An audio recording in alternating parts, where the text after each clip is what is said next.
Charles Schwab offers a wide selection of bonds, including U.S. Treasuries, corporate bonds, municipal bonds, and more through its user-friendly fixed income platform.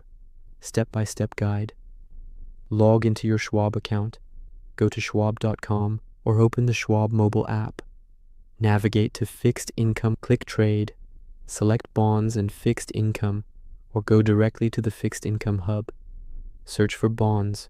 Use the search tools or filters to browse new issues, primary market, secondary market, existing bonds.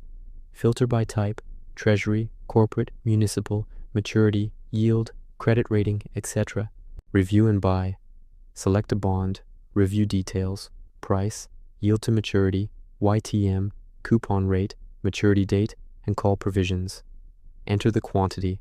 Most bonds trade in $1,000 face value increments. Review the order and confirm. Pricing, treasuries, new issues and secondary, $0 online commission. Corporate, municipal, and agency bonds, secondary, $1 per bond, $10 min, $250 max. New issue bonds, usually $0 commission,